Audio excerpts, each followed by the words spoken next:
नमस्ते दोस्तों। Industrial hygiene और ऑक्यूपेशन हेल्थ सब्जेक्ट में फर्स्ट एड एक टॉपिक है जिसके बारे में अभी हम जानकारी लेंगे। तो नॉर्मली सभी इंडस्ट्रीज, सभी ऑर्गेनाइजेशंस में फर्स्ट एड बॉक्स और उसके कंटेंट्स के बारे में बहुत जगह मालूम होता है और शायद जैसे मैंने ये फोटोग्राफ में दिखाई देता है वैसे फर्स्ट एड बॉक्सेस भी सभी जगह मौजूद हैं और उसके रिलेटेड कंटेंट्स, उसमें कंटेंट्स क्या है, उसके मैन्युफैक्चरिंग डेट क्या है, उसके एक्सपायरी डेट क्या है, उसका बैच नंबर क्या है, क्वांटिटी कितनी है, उसके बारे में भी लिखा रहता है। तो फर्स्ट एड के बारे में आपको जानकारी क्या होनी चाहिए, इसका ये बेसिक क्राइटेरिया, जैसे कि फर्स्ट एड एग्जैक्टली डिफाइन कैसे किया जाता है, पर्पस क्या है उसका, प्रिंसिपल क्या है, जो पर्सन ये फर्स्ट एड में इन्वॉल्व होता है यानी कि फर्स्ट एडर, तो वो फर्स्ट एडर का रोल क्या है, उसकी रिस्पॉन्सिबिलिटीज या क्वालिटीज क्या होनी चाहिए, उसके जो रिलेटेड फंडामेंटल्स कंसेप्ट्स हैं जैसे कि thermal Burns, chemical Burns, fracture, fainting, shock, insects या एनिमल बाइट्स, सफोकेशन या फिर टॉक्सिक इंजेक्शन, आर्टिफिशियल रेस्पिरेटरी या कार्डियो पल्मोनरी रिसर्डेशन यानी कि सीपीआर, उसकी रिलेटेड टेक्निक या फिर विक्टिम ट्रांसपोर्टेशन, रेस्क्यू टेक्निक्स और फर्स्ट एड बॉक्स के कंटेंट्स क्या होने चाहिए। तो सबसे पहले हम जानते हैं कि फर्स्ट एड को डिफाइन कैसे किया जाता है। तो ये है टेक्निक जहां पे आपको इमीडिएटली कुछ मेजर्स लेने हैं या फिर कुछ एक्टिविटी रन करनी है, और ये इसलिए रन करनी है और इसके साथ रन करनी है कि आपको पर्सन्स की इन्वॉल्वमेंट वहां पे हो या फिर जो भी यहाँ पे फर्स्ट एड यहाँ पे जो भी कंपोनेंट्स होंगे उसको एडिशन करके आपको वो पर्सन को प्रिवेंट करना है कंटिन्यूअस जो भी उसकी पेन्स होंगी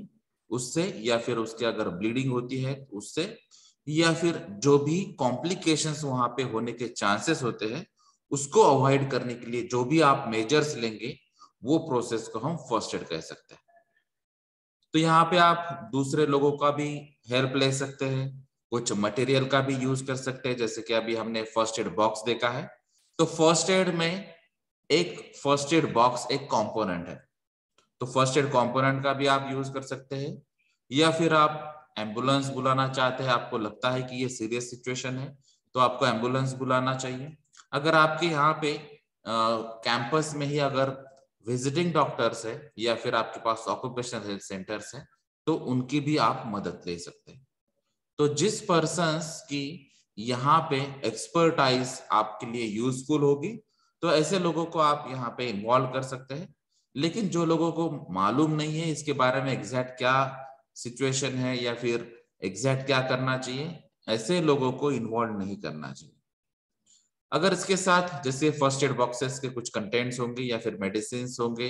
या फिर और कोई स्ट्रेचर जैसे कुछ इश्यूज हो सकते हैं, या फिर अगर आपको प्यूरिफाइड एयर सप्लाई करना है, ऑक्सीजन सिलेंडर सप्लाई करना है, तो रिक्वायरमेंट के हिसाब से आप मटेरियल रिसोर्सेस का भी यूज कर सकते हैं। तो जो भी आप मटेरियल यूज करेंगे, ह्यूमन बीइंग्स यूज करेंगे, एक्सपर्टाइज यूज करेंगे, और जो भी एक्शन इमीडिएटली लेना चाहते हैं जैसे कि कुछ एक्सीडेंट होने के बाद, या फिर अगर कोई फेंटिंग या अनकॉन्शियसनेस, या फिर कोई बेहोश गिर जाता है, किसी को चक्कर आ जाती है, या फिर इंसेक्ट बाइट की वजह से प्रॉब्लम आता है, तो जो भी इशू होगा तो वो इशू के बाद तुरंत आपको जो भी एक्शन लेनी है, और वो एक्शन इसलिए लेनी है कि वो पर्सन को कंटिन्यूअस ब्लीडिंग नहीं होना चाहिए, या फिर उसको सफोकेशन नहीं होना चाहिए, या फिर उसको पॉइजनिंग नहीं होना चाहिए, या फिर थ्रू आउट बॉडी में जो भी ब्लड सर्कुलेशन है विथ पॉइजन नहीं होना चाहिए, या फिर टॉक्सिक केमिकल्स की वजह से नहीं होना चाहिए, या फिर उसके हार्ट बीट्स का जो भी सिचुएशन है वो नॉर्मल होना चाहिए, उसका ब्लड प्रेशर नॉर्मल होना चाहिए। तो जो भी एग्जैक्ट सिचुएशन है वो वहां पे कॉम्प्लेक्स नहीं होने के लिए जो भी आप मेजर्स लेंगे उसको हम फर्स्ट एड कह सकते हैं। तो इसका सिंपल सा मेन है कि आपका जो जीवन हो वो आपका जीवन यहाँ पे प्रोटेक्ट करना है, उसको कंटिन्यू करना है, सस्टेन करना है। जो भी यहाँ पे एक्सीडेंट की वजह से या फिर जो इश्यूज की वजह से यहाँ पे प्रॉब्लम हो चुका है तो उसकी रिकवरी के लिए आपको असिस्ट करना है, जैसे यहाँ पे अगर ब्लीडिंग होती है तो ब्लीडिंग को स्टॉप करना है, या फिर बैंडेड लगाना है, या फिर अगर यहाँ पे कोई पॉइजनिंग होता है तो वहां से वो ब्लड सप्लाई कट करना चाहिए, या फिर जो भी स्टेप होगी। तो रिकवरी के लिए आपको यहाँ पे असिस्ट करना है। उसके अलावा जो भी वर्स केस हो सकती है, इससे भी अगर कॉम्प्लेक्स होने के चांसेस है, तो उसको पहले प्रिवेंट करना है। और फिर यहाँ पे जो भी अगर ट्रांसपोर्टेशन की रिक्वायरमेंट होती है, जैसे कि विक्टिम ट्रांसपोर्ट आपको करना पड़ता है, अगर आपके कैंपस में ही क्लिनिक है या हॉस्पिटल है या फिर ओएचसी है तो वहां पे ट्रांसपोर्टेशन हो सकता है। अगर आपके यहाँ पे कैंपस में अवेलेबल नहीं है हॉस्पिटल या क्लिनिक, तो आप बाहर अगर ट्रांसपोर्ट करना चाहते हैं तो एम्बुलेंस थ्रू आपको हॉस्पिटल या क्लिनिक के लिए लेके जाना चाहिए। तो वो ट्रांसपोर्टेशन भी ये फर्स्ट एड का ही एम है। इसमें अगर स्पेसिफिक पर्पस हम देखते हैं तो स्पेसिफिक पर्पस क्लियर है कि जो भी लाइफ है, जीवन है, उसको सस्टेन करना है, जो भी कॉम्प्लिकेशन है उसको अवॉइड करना है, और जो भी रिकवरी पॉसिबल है तो स्पीडी रिकवरी के लिए आपको जो भी करना चाहते हैं, जो भी आपको मालूम है, नॉलेज है, उसका आपको यूज करना चाहिए। तो इसमें फर्स्ट एड के अगर प्रिंसिपल्स हम देखेंगे, जैसे कि प्रिजर्व लाइफ हमने कहा है, तो यहाँ पे अलग अलग सिचुएशन के हिसाब से ये अलग अलग पॉसिबिलिटीज हो सकती है। जैसे कि सबसे इंपॉर्टेंट होता है एयरवेज, यानी कि ऑक्सीजन सप्लाई होना चाहिए, कंटिन्यूअस ऑक्सीजन सप्लाई, जो हम ब्रेन को सप्लाई करते हैं, रेस्पिरेटरी ट्रैक्ट थ्रू सप्लाई करते हैं। तो वो मिनिमम रिक्वायरमेंट जो है, नॉर्मल रिक्वायरमेंट जो 21% ऑक्सीजन, वो एयरवेज थ्रू, ब्रीदिंग थ्रू यहाँ पे क्लियर सर्कुलेट होना चाहिए। जैसे ही हम ब्रेन को या सेंट्रल नर्वस सिस्टम को सप्लाई करते हैं, फिर ब्लड थ्रू उसका रिएक्शन होता है, ऑक्सी हीमोग्लोबिन तैयार होता है, और वो ब्लड थ्रू यहाँ पे थ्रू आउट बॉडी उसको सप्लाई हो जाता है।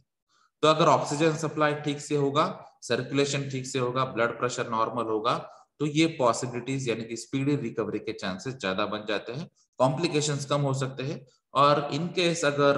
अनफॉर्चुनेटली अगर ऑक्सीजन कम हो जाता है, ऑक्सीजन कट ऑफ होने के चांसेस आपको लगते हैं, तो यहाँ पे फैटेलिटी होने के चांसेस बढ़ जाते हैं। तो इसीलिए सबसे पहले आपको oxygen requirement, air requirement check करनी होगी। क्योंकि अगर वाउंड होती है, ब्लड थोड़ा सा ब्लीडिंग होता है, तो उसको हम थोड़ा सा कंट्रोल कर सकते हैं या फिर रिकवर कर सकते हैं क्लिनिक्स या हॉस्पिटल्स में भी। लेकिन ऑक्सीजन के लिए आपके पास कुछ मिनट्स का ही समय होता है, कुछ सेकंड्स, हर एक सेकंड इंपॉर्टेंट होता है। इसलिए सबसे इंपॉर्टेंट बात जो है वो आपको यहाँ पे चेक करना है, एयरवेज ऑक्सीजन सप्लाई या फिर एयर सप्लाई। उसके बाद में आपको चेक करना है डिटोरिएशन। तो जहां पर भी एक्सीडेंट या इंसिडेंट की वजह से इंजरी हो चुकी है, जहां पे कुछ वाउंड हो चुका है, ब्लीडिंग के चांसेस होते हैं, तो आपको अभी यहाँ पे ब्लीडिंग स्टॉप करने का सेकंड प्रायोरिटी होगा। अगर यहाँ पे आपको इलेक्ट्रिक शॉक लगता है, या फिर इलेक्ट्रोक्यूशन केस है, या फिर और इलेक्ट्रिक हजार्ड्स की वजह से केस है, तो उसको पहले ट्रीटमेंट देनी चाहिए। या फिर अगर कोई अदर इंजुरीज यहाँ पे लगते हैं तो उसके बाद में उसको प्रायोरिटी देनी चाहिए। तो सबसे पहले आपका जो मेन काम है वो ऑक्सीजन सप्लाई या एयर सप्लाई जो है वो सबसे इंपॉर्टेंट है। और उसके बाद में जो ब्लड प्रेशर यानी कि ब्लड सर्कुलेशन क्लियर होना चाहिए, इसलिए ब्लीडिंग स्टॉप करना है। और फिर बाकी के जो भी शॉक ट्रीटमेंट हो सकते हैं, इंजुरीज के ट्रीटमेंट हो सकते हैं, वो आपको वहां पे करनी चाहिए। उसके अलावा जो रिकवरी की हम बात करें कि स्पीडी रिकवरी के लिए फर्स्ट एड यूज किया जाता है, तो आपको सबसे पहले जो भी फर्स्ट एडर होगा या फिर जिसको जानकारी होगी, उसको पहले चेक करना होगा कि एग्जैक्टली सिचुएशन क्या है, वो पर्सन को या विक्टिम को क्या हुआ है, किस जगह, किस बॉडी पार्ट पे अफेक्ट है, और फिर वहां पे आपको रीएश्योर करना होगा कि रिकवरी पॉसिबल है। जो भी पेन्स है वो पेन्स कम से कम होने चाहिए, या फिर जिस बॉडी पार्ट को लगा है वहां पे पेन मिनिमम कम होने चाहिए। तो उस हिसाब से अगर बॉडी पार्ट की मूवमेंट करना जरूरी है, या फिर वो पर्टिकुलर लेग या फिर थंब या फिर हैंड्स या फिर बैक एक, जो भी आपका इशू लगता है, तो वहां पे रिलीफ किस तरह से हो सकती है, बॉडी पार्ट की मूवमेंट किस तरह होनी चाहिए, ब्लड सप्लाई कैसे होने चाहिए, हार्ट बीट्स कैसे होने चाहिए, उस हिसाब से आपको सोचना होगा और पेन कम से कम करने होंगे। अगर विक्टिम कंफर्टेबल हो जाता है तो फिर उसका कॉन्फिडेंस लेवल बढ़ेगा, वो नॉर्मल सिचुएशन में आएगा, ऑक्सीजन सप्लाई नॉर्मल हो सकता है और उसके बाद में शायद वो खुद से भी बता सकेगा कि एग्जैक्टली प्रॉब्लम क्या हुआ है और मुझे कहाँ पे लग सकता है। तो ये पॉसिबिलिटीज है जब आप पेन रिलीफ करेंगे, कंफर्टेबल सिचुएशन करेंगे और बॉडी पार्ट्स की मूवमेंट उसी तरह आपको करना है जिस हिसाब से वो विक्टिम कंफर्टेबल हो जाए। तो जो भी आपको बॉडी पार्ट हैंडल करना है, ओवरऑल विक्टिम को हैंडल करना है, तो आपको थोड़ा सा केयर लेके हैंडल करना है। अगर आपने केयर लेके हैंडल नहीं किया है, आपको पूरी जानकारी नहीं है और आपने थोड़ा जल्दी जल्दी में या जल्दबाजी में आपने अगर कुछ एक्शन ली जिसकी वजह से कॉम्प्लिकेशन बढ़ सकते हैं, तो फ्रैक्चर्स केसेस में ये ज्यादा प्रॉब्लम होते हैं कि फ्रैक्चर होता है, नॉर्मल एयर क्रैक हो सकता है और उसके बाद में अगर आपने ठीक से हैंडल नहीं किया तो मेजर में कन्वर्ट हो जाता है। या फिर जहां पे आपका बॉडी पार्ट से डायरेक्टली कट हो चुका है और वो आप इजीली ज्वाइन कर सकते हैं, या फिर आपको क्लिनिक में कुछ 15 to 30 मिनट्स के अंदर उसको लेके जाना चाहिए। अगर वो आप जल्दबाजी में यहाँ पे नहीं कर पाएंगे तो वहां पर भी कॉम्प्लिकेशन बढ़ जाते हैं। तो स्पीडी रिकवरी के लिए या फिर रिकवरी प्रमोशंस के लिए आपको भी थोड़ा सा कूल रहना होगा, आपको काम होना होगा और उसके बाद में आप ठीक तरह से सोच पाएंगे। लेकिन जो भी स्टेप्स लेने हैं, जो भी डिसीजन लेना है, उसको भी आपको कुछ सेकंड्स या कुछ मिनट्स में ही आपको ये काम करना है। तो जहां पर भी प्रॉब्लम हो चुका है, जहां पर बाउंस है या फिर जहां पे इशू हो चुका है फ्रैक्चर से, तो उसको आपको सबसे पहले प्रोटेक्ट करना है, तो वहां पर रिकवरी के चांसेस बन जाते हैं। अगर जो फर्स्ट एडर जो हैंडल कर रहा है या फिर जो पर्सन यहाँ पे हैंडल कर रहा है, तो उसकी रोल्स एंड रिस्पॉन्सिबिलिटीज क्या है। तो यहाँ पे सबसे पहले जब आप हॉस्पिटल के लिए एम्बुलेंस को बुलाते हैं, तो डॉक्टर के पहुंचने के पहले या आप डॉक्टर के पास पहुंचने के पहले पेशेंट और डॉक्टर के बीच में जो भी विक्टिम की प्रॉब्लम है उसका गैप आपको फुलफिल करना है। तो उसके लिए आपका सबसे अहमियत रोल है कि आपको विक्टिम को जितना कंफर्टेबल हो सके उस हिसाब से काम करवा लेना है, उसके जो हार्म है, उसके जो पेन है उसको मिनिमाइज करके लेना है, उसका कॉन्फिडेंस लेवल बढ़ाना है, उसका ऑक्सीजन एयर सप्लाई ठीक से देखना है, बीपी चेक करना है और वो कॉन्शियस है या नहीं वो चेक कर लेना है। तो उस हिसाब से आपको वर्कआउट करना होगा। तो जब तक वो डॉक्टर के पास नहीं जाता है या फिर डॉक्टर वहां पे नहीं आता है, उसके बीच में जो भी टाइम गैप है वहां पे उसको कंफर्टेबल रखना है। फिर जो सेफ्टी है आपकी भी और उसकी भी, दोनों की सेफ्टी आपको चेक करना है। जैसे कुछ केसेस में ऐसा होता है कि रोड एक्सीडेंट होता है या फिर ऐसे सिचुएशंस में एक्सीडेंट हो जाते हैं या फिर गिर जाते हैं लोग कि वहां पर आप भी जाएंगे तो शायद आपको भी कुछ इंजरी होने के चांसेस है। तो थोड़ा सा सिचुएशन का भी ध्यान रखें और उस हिसाब से आपका खुद का प्रोटेक्शन और उसका प्रोटेक्शन, विक्टिम का प्रोटेक्शन, दोनों का भी आपको यहाँ पे ध्यान देना जरूरी है। उसके अलावा जहां पर अगर कुछ लोग वहां पे होंगे तो उन लोगों को भी वहां पे इंस्ट्रक्शन देना जरूरी होगा। तो जो भी विक्टिम का एक्सेस है, विक्टिम के पास जाने के लिए जो भी एक्सेस होगा वो आपको क्लियर करना होगा। यहाँ जैसे कि कंस्ट्रक्शन साइट पे कुछ प्रॉब्लम होता है, बीच में ही कुछ मटेरियल रखा जाता है या फिर मटेरियल ऑलरेडी रहता है और विक्टिम वहां पे गिरता है, फिर आपको एक्सेस नहीं होता है, या फिर आपके कुछ वेसल्स या बॉयलर्स रिएक्टर्स उसमें अगर कोई अनकॉन्शियस हो जाता है तो वहां पर भी थोड़ा सा प्रॉब्लम हो सकता है। तो सिचुएशन का ध्यान रखते हुए आपको क्लियर करना होगा कि यहाँ पे कॉन्शियस ये क्यों नहीं है, और उसके लिए अगर ऑक्सीजन इश्यू होगा, कन्फाइन स्पेस अगर होगी, तो आपको भी पहले ध्यान रखना है और उसके बाद में ही एक्शन लेना है। लेकिन डिसीजन मेकिंग फास्ट करना है, लेकिन दिमाग को ठंडा रखते हुए। यहाँ पे फिर कुछ पेशेंट्स की लाइफ के जो थ्रेट्स हो सकते हैं तो उसको पहले डिटरमाइन करना है। जैसे अगर कोई इंसेक्ट बाइट होता है, तो जैसे स्नेक बाइट है या फिर हनी बाइट है, हनी बी बाइट्स हो सकते हैं, या फिर और दूसरे कोई इंसेक्ट्स की वजह से बाइट हो चुका है, या फिर डॉग बाइट है, और आपको क्लियर अगर जानकारी नहीं है तो आपको पहले आइडेंटिफाई करना, डिटरमाइन करना होगा कि ये पॉसिबिलिटी क्या है। अगर आपको जानकारी है तो आप वहां पे डिसीजन ले सकते हैं, अगर आपको जानकारी नहीं है तो तुरंत आपको जो भी एक्सपर्टाइज पर्सन है उसको पहले कॉल करना होगा, या फिर आज की डेट में थोड़ी सी सुविधा है कि आप वीडियो कॉल करके भी बता सकते हैं। लेकिन जो भी आपको वीडियो कॉल करना है या फिर जानकारी लेनी है, उसका डिसीजन आपको चेक करना है, वो सभी बातें आपको सेकंड्स में करनी है। तो एग्जैक्टली आपको क्या बताना है ये क्लियर होना चाहिए और तुरंत आपको वो दिखा के उसका डिसीजन लेना चाहिए। और फिर वहां पे आपको किस सिचुएशन में जाना है, कहाँ से कॉल करना है, कहाँ पर आपको उसको लेके जाना है, नियरेस्ट हॉस्पिटल कौन सा है या फिर नियरेस्ट क्लिनिक कौन सा है, उसकी जानकारी आपको फटाफट लेके वो आपको डिसीजन लेना है। अगर आपको ये क्लियर नहीं होता पाता है या फिर आपको लगता है कि मुझे और दूसरों की जरूरत है, तो आप दूसरे मेडिकल एक्सपर्ट्स जो होंगे वहां पर आप उनको बुला सकते हैं, उनकी हेल्प लेके फिर आप उनको हेल्प कर सकते हैं। या फिर अगर पेशेंट को अगर क्लियर मालूम नहीं है तो पेशेंट से भी आप जानकारी ले सकते हैं और उसको भी कुछ प्रोविजंस दे सकते हैं। अगर आपको लगता है कि पेशेंट के रिलेटेड कुछ फाइंडिंग क्लियर नहीं होती है तो वो भी क्लियर करना होगा, और फिर उसके जानकारी थ्रू या फिर अगर आपके पास वहां पे नियर बाय कोई अटेंडेंट होता है या फिर जो भी पर्सन ने देखा होगा तो उनसे भी आप जानकारी ले सकते हैं कि एग्जैक्टली इनको क्या हुआ है और यहाँ पे इम्पैक्ट क्या हो सकता है।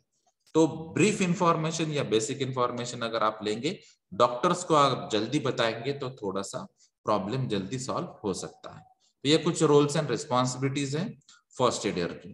तो इसमें अगर आप चेक करेंगे तो फर्स्ट एडर जो काम करता है तो उसकी क्वालिटीज भी आपको मालूम होनी चाहिए, उस हिसाब से ही आपको काम करना होगा। तो इसीलिए फर्स्ट एडर को ट्रेनिंग दी जाती है, जो नॉर्मली गवर्नमेंट ऑर्गेनाइजेशन से या फिर मेडिकल फील्ड से जो एक्सपर्ट्स है उनको उनके थ्रू यहाँ पे फर्स्ट एडर को ट्रेनिंग दी जाती है, उनको सर्टिफिकेशन कोर्स करना पड़ता है और उसके बाद में ही ये एक्चुअली काम करते हैं। क्योंकि मेडिकल सर्विस देना या फिर मेडिसिन सप्लाई करना या फिर जो भी आप मटेरियल के रिसोर्सेस यूज करना ये अलग सी बात है, और वहां पे सिचुएशन के हिसाब से अगर आपको जो डिसीजन लेना है वो डिसीजन लेने की जो साइकोलॉजी है उस पे भी यहाँ पे ट्रेनिंग होती है। तो फर्स्ट एड जो होता है, फर्स्ट एडर जो होता है तो उसको क्लियर ऑब्जर्वेशन होने चाहिए कि यहाँ पे सिचुएशन क्या है, उस हिसाब से उसकी थिंकिंग होनी चाहिए और उसी हिसाब से उसका डिसीजन और जो भी एक्शंस होगी वो भी फास्ट होनी चाहिए।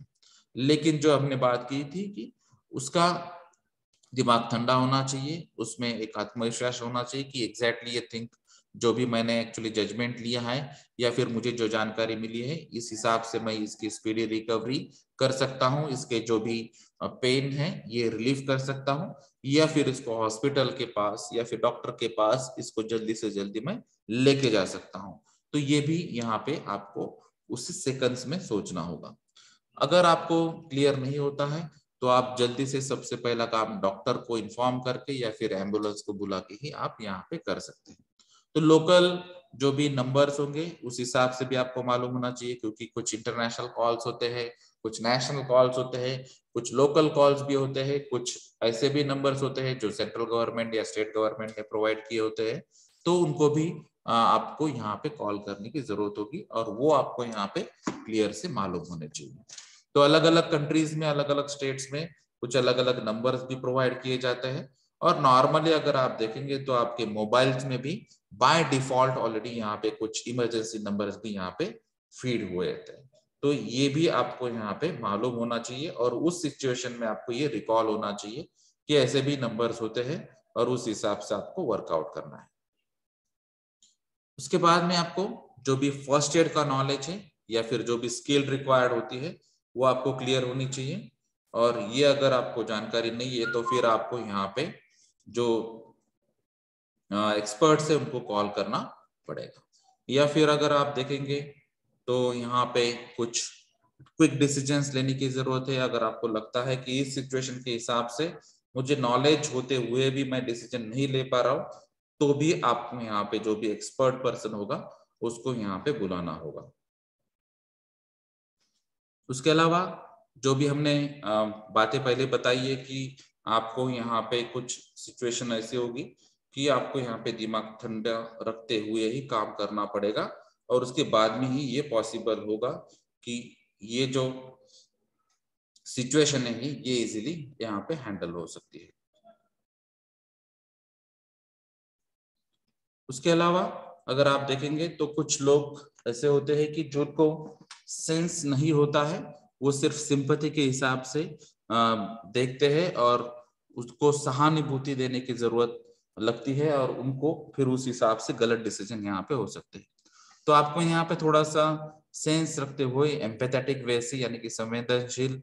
के हिसाब से आपको सोचना है और उसी हिसाब से आपको काम करना है, ना कि सिर्फ उसको सहानुभूति देनी है। तो आपको क्विक एक्शन लेके उसको मेडिकल जो भी सर्विस है वो प्रोवाइड होनी चाहिए, उस हिसाब से आपको काम करना है और उस हिसाब से फर्स्ट एड को ट्रेनिंग भी दी जाती है। तो इसमें अगर आप देखेंगे तो बहुत सारे कुछ कंसेप्ट है, बेसिक कंसेप्ट है जो फर्स्ट एड ट्रीटमेंट्स में होते हैं। तो सबसे पहले है थर्मल बर्न्स। तो थर्मल बर्न्स अगर होते हैं यानी कि अगर आपको कहीं पे हाई टेम्परेचर जो भी रिएक्टर या फिर वेसल्स है या फिर हीट एक्सचेंजर्स है, ऐसे बॉडी को आपको टच हुआ है और जिसकी वजह से आपका फर्स्ट डिग्री, सेकंड डिग्री या थर्ड डिग्री बर्न हो चुका है स्किन, तो अगर स्किन के ऊपर जो भी इमीडिएट अटैक होता है हाई टेम्परेचर की वजह से, तो उसको थर्मल बर्न्स कहा जाता है। तो इसमें सबसे इमीडिएट एक्शन या फर्स्ट एक्शन जो होती है वो कंटिन्यूअस जो वाटर है वो नॉर्मल टेम्परेचर पे वाटर सप्लाई करना होता है। तो यहाँ पे बहुत ज्यादा लो टेम्परेचर वाटर भी सप्लाई नहीं होना चाहिए, जैसे कि अगर मेडिकली हम देखेंगे तो लेस देन 8 डिग्री सेल्सियस का वाटर यहाँ पे रिकमेंडेड नहीं है। अगर आपके यहाँ पे 10-15 डिग्री सेल्सियस या 20-25 डिग्री सेल्सियस तक भी ये नॉर्मल टेम्परेचर वाटर यहाँ पे चल जाता है और उसकी वजह से आपको जो इमीडिएट पेन जो होता है, तो इमीडिएट पेन की वजह से यहाँ पे रिलीफ मिलने के चांसेस है और जो डिग्रीज ऑफ बर्न है वो सीवियर केस यहाँ पे रोक सकते हैं। तो यहाँ पे कंटिन्यूअस आपको कोल्ड वाटर सप्लाई करना चाहिए, पेन रिड्यूस करना चाहिए और यहाँ पे जो सूजन आने के चांसेस है जो मेडिकल टर्मिनोलॉजी में ओडेमा कहते हैं, तो यहाँ पे ये सूजन आने के जो चांसेस है वो यहाँ पर मिनिमाइज हो जाएंगे। जो मेजर टिश्यू डैमेज होने के चांसेस होते हैं जैसे कि सेकंड और थर्ड डिग्री में, तो वहां पे आपकी स्किन डायरेक्टली ब्लैक हो जाएगी, वो वहां पे अगर टिश्यू डैमेज होते हैं तो रिकवरी के चांसेस नहीं होते। तो इसीलिए कोल्ड वाटर कंटिन्यूअसली यहाँ पे सप्लाई करना या फिर कोल्ड वाटर में यहाँ पे जो भी बॉडी पार्ट है डायरेक्टली टच हुआ है उसको यहाँ पे डीप करके रखना, ये आपको फर्स्ट एड में सिखाया जाता है। उसके अलावा जो भी वाटर का टेम्परेचर है वो भी आपको ध्यान रखना है और यहाँ पे आइस आपको अप्लाई नहीं करना है। तो जहां पर ये केस होती है कि अगर आइस अप्लाई किया तो यहाँ पे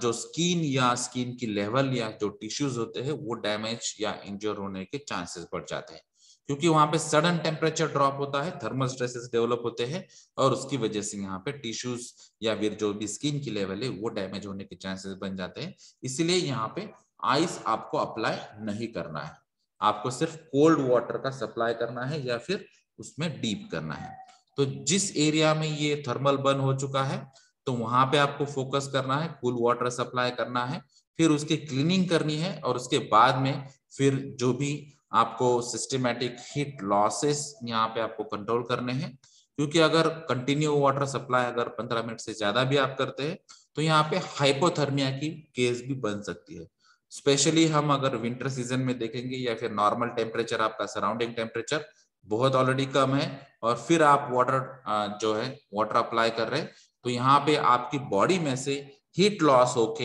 हाइपोथर्मिया भी हो सकता है, इसका भी आपको ध्यान रखना है। यानी कि आपको बहुत कम टेम्परेचर भी नहीं रखना है, बहुत कंटिन्यूअस वाटर सप्लाई भी नहीं रखना है ये हाइपोथर्मिया केस के हिसाब से। तो आपको normally 10 to 15 minutes continuous cool water supply करना चाहिए, इसका आपको ध्यान रखना है। तो ये थर्मल बर्न केसेस और उसके प्रिकॉशनरी मेजर्स या फिर फर्स्ट एड मेजर्स की हम बात कर रहे हैं। कुछ केसेस में फ्रैक्चर्स होने के चांसेस होते हैं, तो जहां पे अगर ऐसे कुछ इंसिडेंट या एक्सीडेंट होते हैं जहां पे ये बोन्स जो है वो क्रैक हो चुके हैं, चाहे वो हेयर क्रैक हो, मेजर क्रैक हो या माइनर क्रैक हो, लेकिन अगर वो क्रैक हो जाते हैं तो उसको हम फ्रैक्चर कह सकते हैं।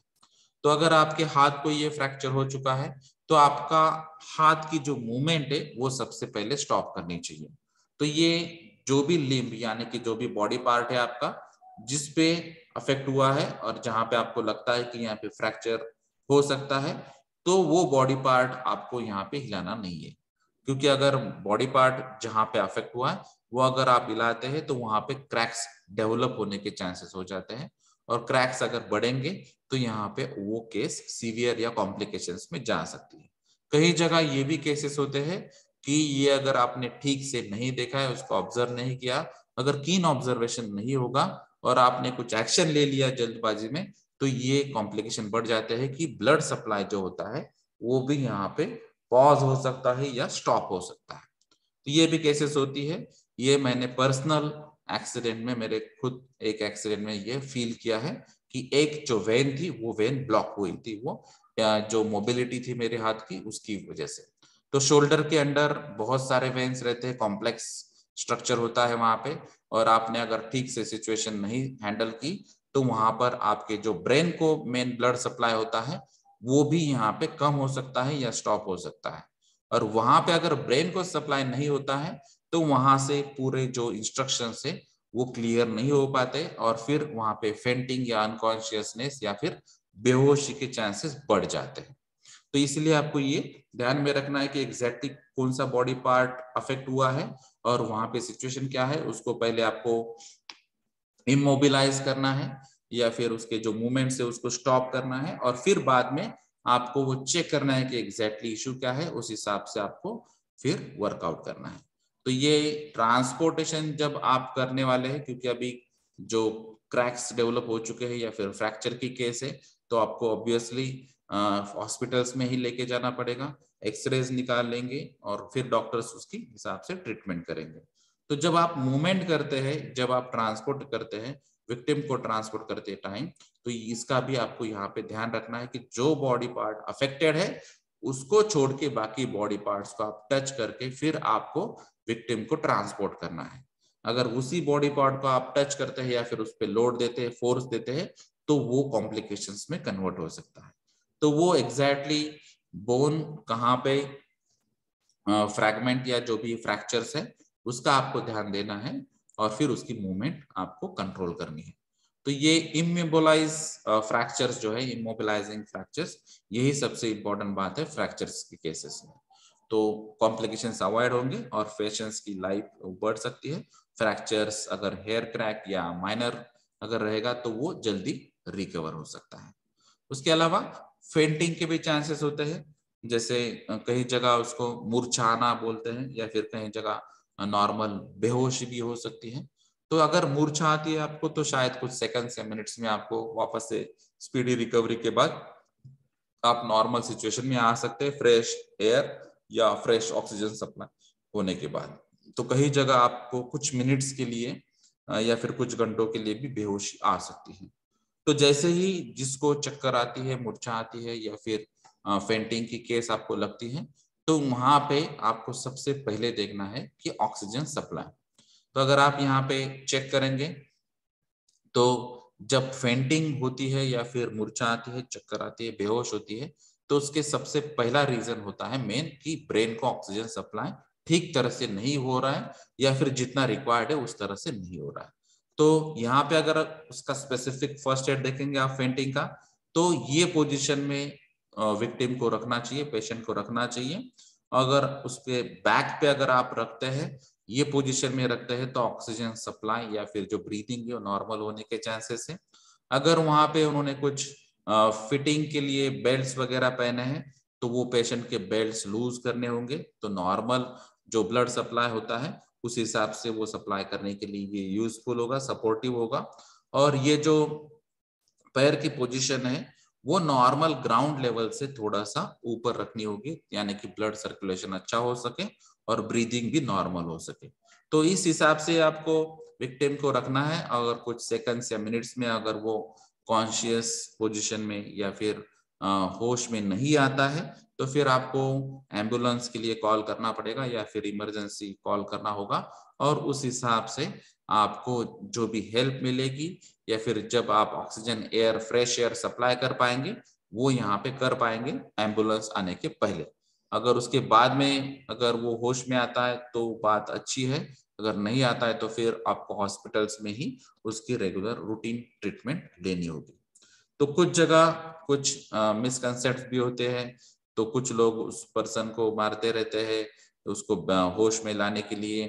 या फिर उस पे पानी छिड़कते रहते हैं कंटिन्यूअसली, या फिर ऐसे बहुत सारे कुछ कोशिशें करते हैं क्योंकि उनको एग्जैक्ट नॉलेज नहीं होता है कि ये इसका रीजन क्या हो सकता है, इसके कॉजेस क्या हो सकते हैं, और सबसे पहले आपको क्या काम करना चाहिए। तो इसको पहले पीठ पे लेटाना है और उसके जो पैर को है वो इसकी पोजीशन ऊपर रखना है, और फिर इसके अगर फिटिंग्स या बेल्ट्स वगैरह ऐसे कुछ क्लोथ्स अगर फिट होते हैं तो उसको लूज करना है, तभी आप ऑक्सीजन इजीली सप्लाई कर पाएंगे या एयर सप्लाई कर पाएंगे, ब्लड सर्कुलेशन नॉर्मल कर पाएंगे। तो ब्रेन को अगर ऑक्सीजन सप्लाई नहीं होता है और ऑक्सी हीमोग्लोबिन सप्लाई नहीं होता है तभी ये पोजीशन आती है। ये जिनको मालूम है तो वो इस हिसाब से ये जो फर्स्ट एड के जो इमीडिएट या मेजर्स होते हैं वो उनको फॉलो करेंगे। तो ये फेंटिंग के लिए आपको ध्यान देना है। उसके अलावा जहाँ पे इलेक्ट्रिक पैनल की वजह से या पावर जो टूल्स हम यूज करते हैं, पावर इक्विपमेंट्स जो यूज करते हैं, मशीनरीज इक्विपमेंट यूज करते हैं, वहां पर शॉक लगने के चांसेस हो जाते हैं। अगर वो शॉक लगता है तो वो पर्सन को भी जैसे अभी हमने फेंटिंग में देखा था उसी हिसाब से पीठ पे आपको उसको लिटाना है, और वो जो भी इलेक्ट्रिक इक्विपमेंट या पैनल या मशीनरीज या टूल जो होगा उसको सबसे पहले डिस्कनेक्ट करना है। तो आपको भी यहाँ पे ध्यान रखना है कि आपके पास भी इलेक्ट्रिक इंसुलेटेड हैंड ग्लोव्स या फिर जो भी प्रोविजन होगी या वुडन पार्ट्स अगर यहाँ पे हो गए, लकड़ी होगी तो उसका यूज करना है। सबसे पहले ये पर्सन और पैनल या मशीनरीज या टूल से डिस्कनेक्ट करना है, उसका जो कंटिन्यूटी सप्लाई होता है उसको डिस्कनेक्ट करना है, और उसके बाद में उसको यहाँ पे पीठ पे लिटा के, और फिर जहाँ पे जैसे हमने बताया था कि जो हेड होता है उसकी पोजीशन लोअर साइड में चाहिए और जो पैर होते हैं उसकी पोजीशन थोड़ी सी अपर साइड में चाहिए, तो उस हिसाब से ब्रेन को जो ब्लड सप्लाई होने के चांसेस है वो बढ़ जाता है, ऑक्सी हीमोग्लोबिन सप्लाई होने के चांसेस यहाँ पे बढ़ जाते हैं। तो अगर यहाँ पे कोई शॉक की वजह से ब्लीडिंग स्टार्ट होता है तो वो ब्लीडिंग को आपको सबसे पहले कंट्रोल करना है। उसके बाद में जहां पर भी पेन होता है थर्मल बर्न की वजह से, तो ये सिचुएशन के हिसाब से डिपेंड है, क्योंकि अगर यहाँ पे इलेक्ट्रिक शॉक या एक्सेसिव हीटिंग की वजह से थर्मल बर्न के चांसेस बनते हैं तो उस स्किन को या उस एरिया को आपको पहले कंटिन्यूस कोल्ड वाटर सप्लाई करना होगा 10 से 15 मिनट के लिए। तो जैसे ही पेन अगर कंट्रोल सिचुएशन में आता है, पेन रिलीफ मिल जाती है, तो यहाँ पे जो भी इंजर्ड पार्ट्स है उनको सपोर्ट देना उसके बाद में प्रायोरिटी बन जाती है। तो जिस पार्ट को ये शॉक लगा है या फिर इंजुरी हो चुकी है तो उसको पहले सपोर्ट देना है, उसको कंफर्टेबल कंडीशंस में उसको लाना पड़ेगा, और फिर अगर पेशेंट कंफर्टेबल हो जाता है तो उसके बाद में आपकी जो एम्बुलेंस कॉल करे या फिर इमरजेंसी के हिसाब से आपके यहाँ पे अगर कोई टीम होती है, मेडिकल टीम होती है, तो उनको कॉल करके आपको बताना चाहिए कि ये सिचुएशन है, इस हिसाब से ये प्रॉब्लम हो चुका है, और फिर उसकी जो स्वेटिंग है वो स्वेटिंग को आपको कंट्रोल करना है। क्योंकि यहाँ पे अगर स्वेटिंग कंटिन्यू होती है तो आपके बॉडी में से जो वाटर है वो वाटर मिनिमाइज हो जाएगा, और फिर यहाँ पे और कॉम्प्लिकेशन बढ़ने के चांसेस बढ़ जाते हैं। तो एयर सप्लाई और वाटर सप्लाई दोनों भी बातें आपको ध्यान रखनी है। एयर पैसेज क्लियर होना चाहिए, क्लीन होना चाहिए, ऑक्सीजन या air continuously respiration system through वो इनहेल करना चाहिए, और अगर वो पेशेंट वो कर पाता है तो उसके बाद में आपको स्वेटिंग पे, उसके बॉडी टेम्परेचर पे, उसके बॉडी के पल्स रेट और ब्लड प्रेशर पे आपको ध्यान देना होगा। तो ये सभी बातें साइमल्टेनियसली आपको करनी होगी और प्रायोरिटी बेसिस पे आपको ये करनी होगी। तो disconnection of panel machinery tools from the victim और बॉडी पार्ट, ये सबसे पहले ध्यान रखना है, खुद का आपको ध्यान रखना है, और उसके बाद में फिर आपको इसको सपोर्ट करना है। तो जो भी यहाँ पे अगर पेशेंट कॉन्शियस नहीं है, अगर वो बेहोश हो चुका है, तो यहाँ पे आपको थोड़ा सा वाटर या फिर जो लिक्विड फूड होता है वो आपको देना होगा, और स्मॉल क्वांटिटीज में देना होगा। तो बहुत सारे लोग ऐसे लगते हैं कि उनको बहुत ज्यादा दे दें तो वहां पे एनर्जी सप्लाई होगा, वो कॉन्शियस होगा, तो ये बात नहीं होती है। तो उस पोजीशन में आपको उसको थोड़ा थोड़ा ही देना होगा, या फिर अगर वो ज्यादा देते हैं और वो ठीक तरह से पास नहीं होगा तो कॉम्प्लिकेशन बढ़ सकते हैं। तो ये भी आपको यहाँ पे ध्यान देना है। जब भी आप फ्लूइड देंगे या फिर जब भी फूड देंगे, लिक्विड फूड यहाँ पे रिकमेंडेड है, तो वहां पे उनको छोटी क्वांटिटी, थोड़ी क्वांटिटी में ही उसको सप्लाई करना है। और अगर वो कॉन्शियस हो जाता है तो उसके बाद में फिर जो पेशेंट है उसको थोड़ा सा इनकरेज करेंगे, मोटिवेट करेंगे और चीयर अप करेंगे, और उसको बोलेंगे कि यहाँ पे जो भी आपकी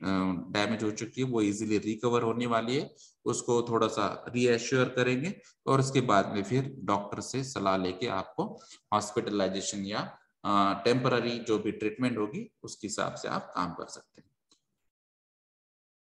कुछ जगह कुछ सिचुएशंस में dog bytes, Honey bytes, snake bites, ऐसे बहुत सारे सिचुएशंस यहाँ पे हो सकती है। तो जहां पर ये डॉग बाइट्स के चांसेस है, तो यहाँ पे सबसे पहले आपको काम करना है कि नॉर्मल वाटर या फिर अगर आपके पास डेटॉल जैसे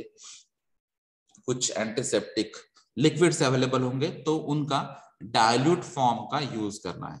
यानी कि आपको ये किस लिए सप्लाई करना है या अप्लाई करना है, तो स्नेक या डॉग या इंसेक्ट बाइट की वजह से जो भी इन्फेक्शन होने के चांसेस है वो इन्फेक्शंस को पहले आप क्लियर कर सकते हैं। तो अगर आप इमीडिएट एक्शन लेंगे तो वहां पे इन्फेक्शन जो हो सकता है उसके चांसेस थोड़े से कम हो सकते हैं। जहां पर ये ब्लीडिंग कंटिन्यू हो रहा है तो वहां पे अभी ब्लीडिंग को स्टॉप करना नहीं है, क्योंकि यहाँ पे ये ब्लीडिंग जो हो रही है तो ये ब्लीडिंग इन्फेक्टेड ब्लीडिंग है। तो यहाँ पे नॉर्मल सिचुएशन में अगर आपको लगता है कि थोड़ी बहुत ब्लीडिंग हो रही है तो उसको थोड़ा सा होने दे, क्योंकि जब भी बाइट होता है इंसेक्ट की वजह से, एनिमल बाइट की वजह से, तो वहां पे इन्फेक्टेड ही ब्लड बाहर आता है। तो इसको अभी यहाँ पे स्टॉप नहीं करना है इमीडिएटली, और उसके बाद में अगर आपको लगता है कि ये थोड़ा सा ही था और आपको जजमेंट है या फिर फर्स्ट एडर को जजमेंट है कि अभी ब्लीडिंग आपको स्टॉप करना चाहिए, तो उस हिसाब से आप बाद में उसको कवर कर सकते हैं या फिर ड्रेसिंग कर सकते हैं। और फिर उसके बाद में आपको पेशेंट को हॉस्पिटल लेके जाना पड़ेगा और आपको सिचुएशन बतानी पड़ेगी कि ये पर्टिकुलर डॉग की वजह से, डॉग बाइट की वजह से ये मुझे प्रॉब्लम हुआ है। तो जो भी यहाँ पे अवेलेबल इंजेक्शंस होंगे, एंटीडोट्स होंगे, उस हिसाब से वो यहाँ पे अप्लाई करेंगे। जैसे पहले कुछ सिचुएशंस के बाद अगर आप देखेंगे तो बहुत पहले 14 इंजेक्शंस लेने पड़ते थे, अभी बाद में वो 3 इंजेक्शंस में भी कन्वर्ट हो चुके हैं और अभी सिंगल इंजेक्शन भी यहाँ पे अवेलेबल है। तो अलग अलग कंट्रीज या स्टेट्स में सिचुएशन के हिसाब से आपके एंटीडोट्स या ट्रीटमेंट हो सकती है, लेकिन नॉर्मली अभी बहुत सारे जो एनिमल या इंसेक्ट बाइट्स है उसके एंटीडोट्स सभी गवर्नमेंट हॉस्पिटल्स में अवेलेबल होते हैं। इसीलिए आपको नॉर्मली ये सिचुएशंस में गवर्नमेंट हॉस्पिटल्स को विजिट करना या फिर ट्रीटमेंट लेना जरूरी होता है, क्योंकि उनके पास कंटिन्यूअस बेसिस पे ये जो एंटीडोट्स है ये अवेलेबल होते हैं। अगर प्राइवेट हॉस्पिटल्स में आप जाएंगे तो वहां पे एश्योरिटी नहीं होगी कि ये पर्टिकुलर बाइट के हिसाब से उनके पास एंटीडोट होगा। तो इस हिसाब से अगर आपके नियरेस्ट हॉस्पिटल होगा तो वहां पे आप जा सकते हैं। लेकिन जब आप स्पेशली स्नेक बाइट की बात करते हैं तो अगर आपके लोकेशंस के हिसाब से सिविल हॉस्पिटल बहुत ज्यादा दूर है तो उस हिसाब से आपको नियरेस्ट प्राइवेट हॉस्पिटल्स को ही यहाँ पे रिकमेंडेड होगा और फिर डॉक्टर की सलाह के हिसाब से आप उसके बाद में ट्रीटमेंट ले सकते हैं। क्योंकि डॉक्टर्स को पहले ये चेक करना होता है कि एग्जैक्टली ये पॉइजनस है या नहीं, जो भी वाउंड होती है, इंजरी होती है, वो कितने डेप्थ पर होती है, या फिर अगर उसने कुछ अगर इंटरनल डैमेज किए होंगे जिसकी वजह से यहाँ पे ब्लड इन्फेक्टेड हुआ है, वो ओवरऑल बॉडी को अगर जा सकता है, तो वो चांसेस उनको पहले देखने पड़ते हैं और उसके बाद में वो ट्रीटमेंट डिसाइड करते हैं। अगर वहां पे वो ट्रीटमेंट पॉसिबल नहीं है तो वो नियरेस्ट हॉस्पिटल या फिर दूसरे सिविल हॉस्पिटल या गवर्नमेंट हॉस्पिटल्स के लिए भी रिकमेंड करते हैं। तो यहाँ पे ये कुछ केसेस हो सकती है, जैसे कि यहाँ पे हमने जनरली डॉग बाइट की बात की है, उसी हिसाब से जो स्नेक बाइट्स होते हैं तो वो स्नेक बाइट भी यहाँ पे पॉसिबल है। तो यहाँ पे जो स्नेक्स बाइट होते हैं तो ये स्नेक बाइट की वजह से भी प्रॉब्लम होती है। तो नॉर्मली अगर हम कंट्री वाइज देखेंगे तो इंडिया में भी 90 to 95% जो स्नेक्स है वो नॉन पॉइजनस है, यानी कि यहाँ पे जो वेनम है या फिर जो पॉइजन है यहाँ पे चांसेस कम होते हैं। 5 to 10% ही स्नेक्स के ऐसे चांसेस है कि जिनकी वजह से आपके बॉडी में पॉइजन जा सकता है। लेकिन सबसे इंपॉर्टेंट बात यहाँ पे आती है, जैसे कि स्नेक बाइट हो जाता है तो जो पर्सन है वो फ्रस्ट्रेशन में आता है और वो अलग अलग यहाँ पे गलतियां कर देता है। तो ये सबसे आपको पहले एडवाइस होगा कि जो भी पेशेंट होगा वो पेशेंट को पहले आपको कंट्रोल करना होगा, उसको हमेशा आपको कंटिन्यू बताना होगा कि आप पैनिक ना हो और आप यहाँ से वहां भागे मत, क्योंकि जब आपकी बॉडी कुछ एक्सरसाइज करेगी, आपकी बॉडी की मूवमेंट फास्ट होगी, आप साइकोलॉजिकली अगर डिस्टर्ब होंगे तो यहाँ पर जो ऑक्सीजन लेवल या जो एयर का लेवल है या फिर जो स्पीडी रेट होगा एब्जॉर्प्शन का, रेस्पिरेशन का, वो बढ़ जाता है। बाद में आपका जो पल्स रेट है वो पल्स रेट भी यहाँ पे इंक्रीज हो जाता है, और जिनकी वजह से जो अगर स्नेक बाइट पॉइजनस होगा तो यहाँ पे ओवरऑल बॉडी में आपके ज्यादा जल्दी फैल सकता है। तो इसकी वजह से आपको पल्स रेट को कॉमन रखना है, नॉर्मल रखना है, एयर सप्लाई या ऑक्सीजन सप्लाई नॉर्मल रखना है, और फिर आपको यहाँ पे चेक करना है जहां पर भी आपका स्नेक बाइट हुआ है तो उसके ऊपर अगर देखेंगे तो यहाँ पे आपको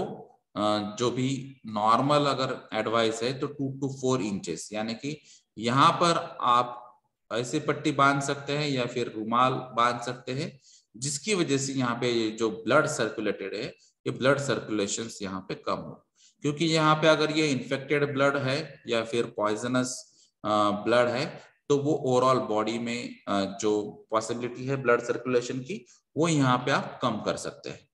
वो इमीडिएटली स्टॉप तो नहीं होगा, लेकिन आपको यहाँ पे उसका सप्लाई कम करना है और ब्लड प्रेशर उस हिसाब से वो मेंटेन कर सकते हैं। तो उसका पल्स रेट भी आपको चेक करना है कि ये जो नीचे का पार्ट होता है इसकी मूवमेंट होती है या नहीं, या फिर इसका पल्स रेट कैसा है, इसकी सिचुएशन कैसी है। अगर ये नॉर्मल होती है तो इतना प्रॉब्लम नहीं आता है। अगर ये जो पार्ट है ये अगर आपको लगता है कि इसकी मूवमेंट नहीं हो पा रही है तो यहाँ पे ये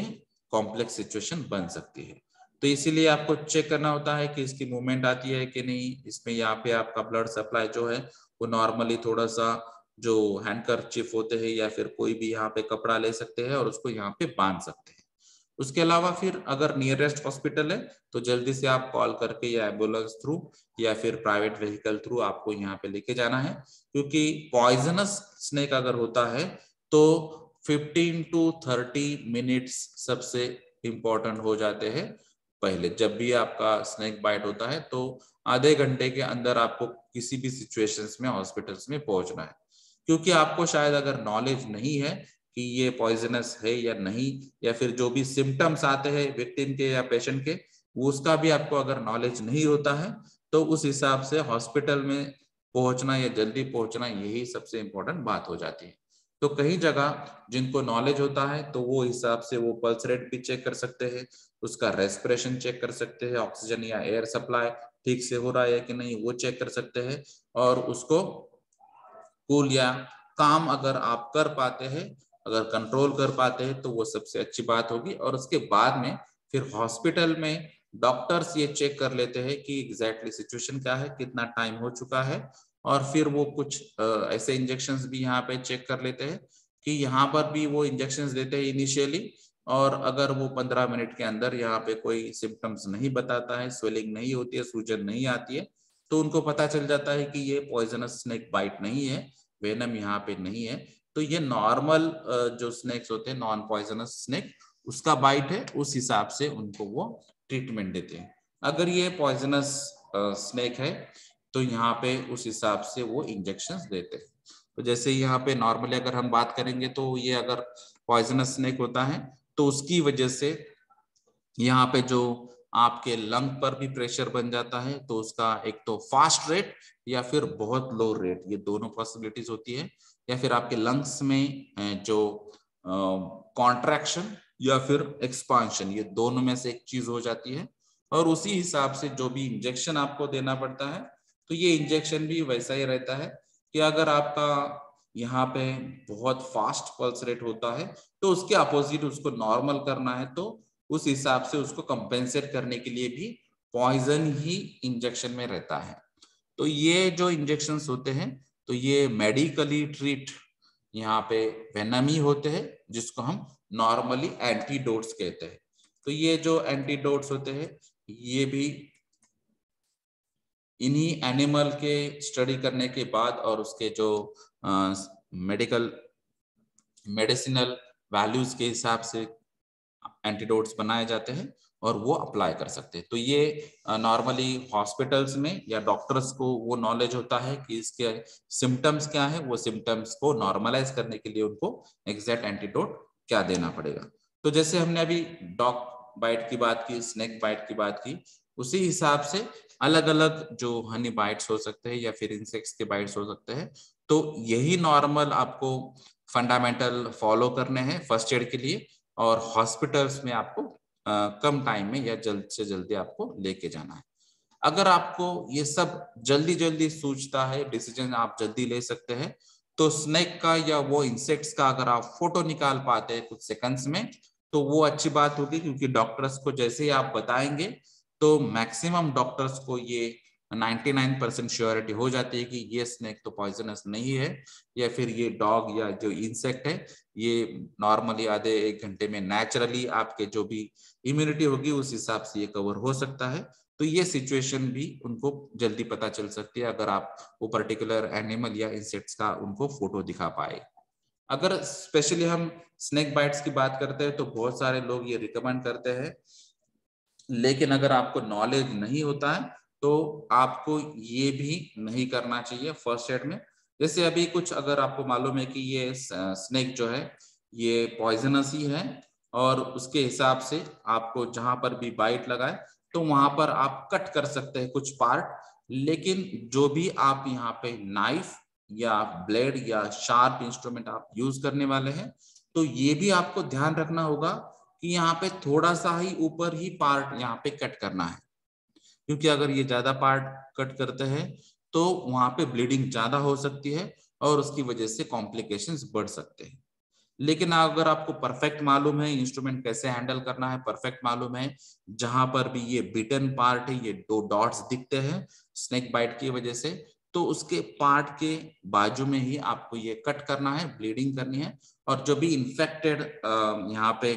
ब्लड होगा उसको बाहर निकालना है। तो इसका नॉलेज होने के बावजूद ही आपको ये करना है। अगर आपको इसका नॉलेज नहीं है, क्लियर नहीं है, तो आपको हॉस्पिटल्स में कम से कम टाइम में पहुंचना यही अच्छी बात हो सकती है। तो ये अलग अलग बाइट्स के बारे में जनरल फर्स्ट एड के मेजर्स हो सकते हैं। अभी कुछ सिचुएशंस में सफोकेशन भी हो सकता है। सफोकेशन का मीनिंग क्या है कि आपका ऑक्सीजन सप्लाई, एयर सप्लाई या जो रेस्पिरेटरी ट्रैक है वो रेस्पिरेटरी ट्रैक आपका कंट्रोल में नहीं है और नॉर्मल सिचुएशन में नहीं है। तो जैसे कुछ केमिकल्स इंजेस्ट होने की वजह से भी ये हो सकता है, या फिर रेस्पिरेटरी ट्रैक में कुछ प्रॉब्लम होने की वजह से हो सकता है। तो अगर आपका जो नॉर्मली ब्रीदिंग फिनोमिना है, यानी कि नॉर्मल आप जो श्वास लेते हैं अंदर, तो वो अगर प्रॉब्लमेटिक हो जाता है तो उसको सफोकेशन कहते हैं। तो जनरल ब्रीदिंग या नॉर्मल ब्रीदिंग नहीं हो पाती है, ऑक्सीजन या एयर इनहेल करने में आपको प्रॉब्लम आता है, तो वो सिचुएशन सफोकेशन है। तो अगर ऑक्सीजन की बात हम जब कर रहे थे इसके पहले भी, तो ऑक्सीजन या एयर सप्लाई या रेस्पिरेशन ये मेजर प्रॉब्लमेटिक केस होती है, क्योंकि कुछ मिनट्स में ही अगर ये सॉल्व नहीं हो पाता है तो ये डेथ तक भी सीवियरिटी जा सकती है। तो इसलिए इसको सबसे इंपॉर्टेंट बात आपको चेक करनी है कि रेस्पिरेटरी ट्रैक जो होता है वो फ्री है या नहीं। अगर वहां पे कुछ इश्यू है तो वो एयर पैसेज आपको क्लियर करना है, फ्री करना है। ये सबसे फर्स्ट एड मेजर होता है। तो अगर पर्सन को या पेशेंट को आप बैक पे या पीठ पे आप लिटाते हैं, या फिर उसकी जो नेक की मूवमेंट है वो आप ठीक करते हैं, यानी कि आपका जो हेड है या जो फेस है वो ऊपर की तरफ आना चाहिए, जिसकी वजह से अगर यहाँ पे कुछ ब्लॉकेज हो जाता है एयर पैसेज में तो वो फ्री हो जाएगा, और फिर वो नॉर्मल सिचुएशन में अगर आते हैं तो उनको पता चल जाएगा कि अभी सफोकेशन मिनिमाइज हो चुका है, नॉर्मल ब्रीथिंग स्टार्ट हो चुकी है। अगर ये केस नहीं है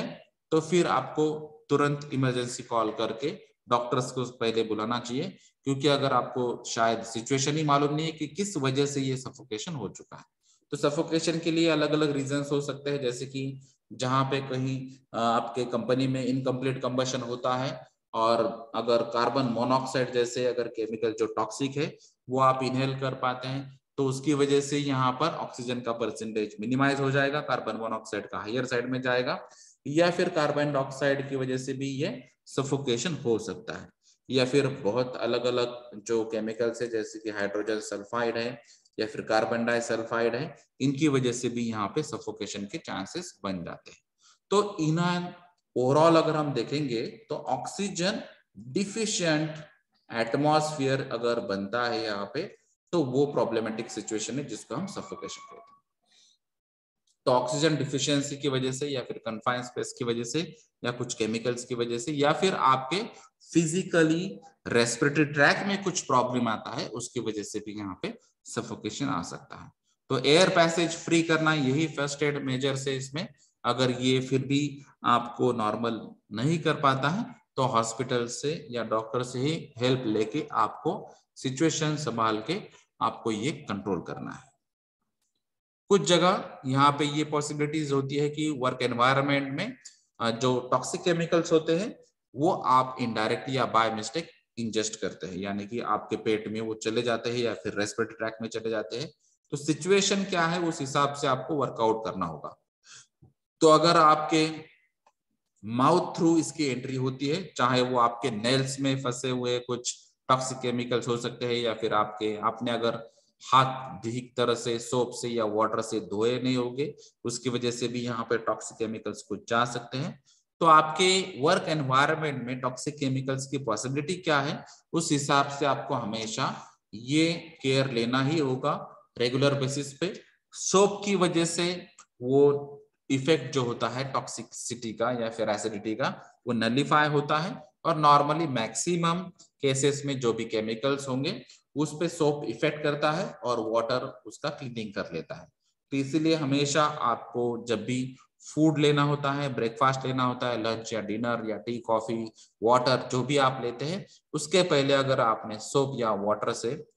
एंड वाटर से अगर हाथ धो लिए तो मैक्सिमम यहाँ पे ये पॉसिबिलिटी कम हो जाती है। इन केस अगर ये ऐसा होता है तो यहाँ पर ये भी आपको चेक करना है कि यहाँ पे अगर आपके पास डाइल्यूटेड एंटीसेप्टिक्स अगर होते हैं तो उससे भी आपको यहाँ पे धोना है कि अगर यहाँ पे इन्फेक्शन के चांसेस है तो इन्फेक्शन के चांसेस वो यहाँ पे मिनिमाइज करेगा। अगर उसके बाद में भी अगर ये टॉक्सिक केमिकल्स की वजह से कहीं पे वाउंड होने के चांसेस है, इंजरी होने के चांसेस है, तो वहां पर भी आपको स्टरलाइज बैंडेजेस या क्लीन क्लोथ्स यहाँ पे अप्लाई करने होंगे और उसके बाद में फिर आपको यहाँ पे जो भी पॉसिबिलिटीज है वो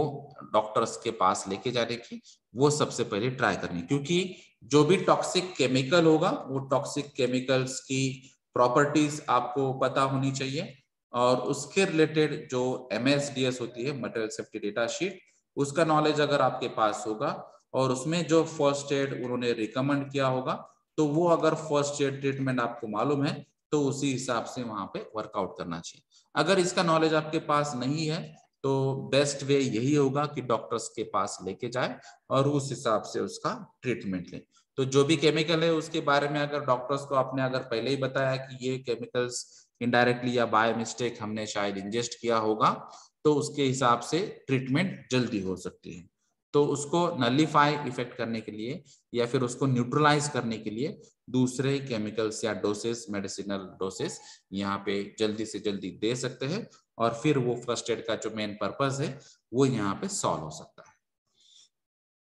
उसके अलावा कुछ इंसिडेंट या एक्सीडेंट ऐसे होते हैं जहां पर ड्रेसिंग्स की जरूरत होती है।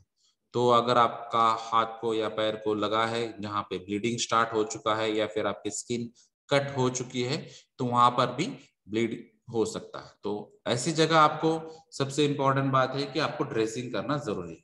तो जिस पार्ट को यहाँ पे जैसे ये पार्ट दिखाई देता है आपको, तो इस पार्ट पे अगर कट हुआ है तो यहाँ तक ये आपको जो बैंडेज है वो आपको प्रोवाइड करना होगा, ड्रेसिंग आपको प्रोवाइड करनी होगी। तो ये ड्रेसिंग क्यों प्रोवाइड करते हैं, तो नॉर्मली इन्फेक्शन अवॉइड करने के लिए, जो भी मैक्सिमम डिस्चार्ज है उसको एब्जॉर्ब करने के लिए, ब्लीडिंग को कंट्रोल करने के लिए, और जो भी इंजुरी कंटिन्यू वहां पे हो सकती है, जैसे कि यहाँ पे पार्ट कट हुआ दिखाई देता है तो यहाँ पे अगर मूवमेंट होगी, नॉर्मली अगर जॉइंट्स पे ये अगर प्रॉब्लम्स होते हैं तो यहाँ पे ये इंजुरी बढ़ सकती है। तो ये इंजुरी भी यहाँ पे आप अवॉइड कर सकते हैं एक्सपांड होने के लिए या फिर बढ़ने के लिए। तो यहाँ पर ये ड्रेसिंग्स या जो बैंडेजेस है वो आप यहाँ पे अप्लाई कर सकते हैं। तो जो भी बैंडेजेस आप अप्लाई कर रही, या अगर बैंडेजेस अवेलेबल नहीं है तो क्लीन क्लॉथ यहाँ पे अप्लाई कर सकते हैं, स्टरलाइज क्लॉथ यहाँ पे अप्लाई कर सकते हैं। लेकिन ऐसे क्लॉथ मत यूज कीजिए जहाँ पे बैक्टीरियाज या जर्म्स के चांसेस हो जाते हैं, तो उसकी वजह से इन्फेक्शन बढ़ सकता है। तो इसीलिए आपको ऐसे ही बैंडेजेस या ड्रेसिंग्स के रिसोर्सेस आपको अवेलेबल मालूम होने चाहिए और उसी हिसाब से आपको काम करना होगा। तो यहाँ पे ये कवर इसी हिसाब से करना चाहिए और उसको टाइट भी उसी हिसाब से करना चाहिए। बहुत ज्यादा टाइट भी नहीं चलता है और बहुत लूज भी नहीं चलता है। बहुत ज्यादा अगर टाइट करते हैं आप तो उसके हिसाब से आपको पता चलता है कि यहाँ पे जो भी आपके जो वेन्स है वो ब्लू कलर में कन्वर्ट हो जाती है, यानी कि ब्लड सप्लाई ठीक से नहीं हो रहा है, आपने बैंडेज को बहुत ज्यादा टाइट कर लिया है। तो वो भी सिचुएशन नहीं होनी चाहिए और बहुत लूज भी नहीं करनी चाहिए, क्योंकि अगर लूज आप करते हैं तो ब्लीडिंग स्टॉप नहीं होगी। तो ये दोनों का आपको ध्यान रखना होगा। अभी जो बैंडेजेस है वो अलग अलग टाइप में आते हैं, जैसे यहाँ पे ट्रायंगुलर या रोलर बैंडेजेस होते हैं, लेकिन नॉर्मली जो हॉस्पिटल्स में यूज होते हैं या फिर जो डॉक्टर्स प्रोवाइड करते हैं वही बैंडेजेस को आपको यहाँ पे अप्लाई करना चाहिए। यानी कि थोड़ा बहुत एयर सप्लाई भी होना चाहिए, क्योंकि ये अगर वाउंड है तो ये नॉर्मल एयर की वजह से ड्राई भी होना चाहिए और इन्फेक्शन भी नहीं होना चाहिए। दोनों बातों यहाँ पे अगर सॉल्व होती है वही टाइप का आपको बैंडेज यूज करना होगा। अभी कहीं जगह जो सीपीआर है वो सीपीआर का भी प्रॉब्लम आ जाता है, जैसे कि यहाँ पे हम बात कर रहे हैं कार्डियोपल्मोनरी रिसाइटेशन। तो यहाँ पे ये सीपीआर का मीनिंग क्या है और ये कब जरूरत होती है? तो जिस सिचुएशन में ऐसे अगर कोई इमरजेंसी सिचुएशन आती है कि जो फेंटिंग की नेक्स्ट स्टेप आती है, यानी कि जो पर्सन है या पेशेंट है वो अनकॉन्शियस हो जाता है। यहाँ पे अगर ये अनकॉन्शियस हो जाता है तो उसकी वजह से या फिर ऑक्सीजन सप्लाई ना होने की वजह से या फिर सेंट्रल नर्वस सिस्टम या फिर आपका जो हार्ट है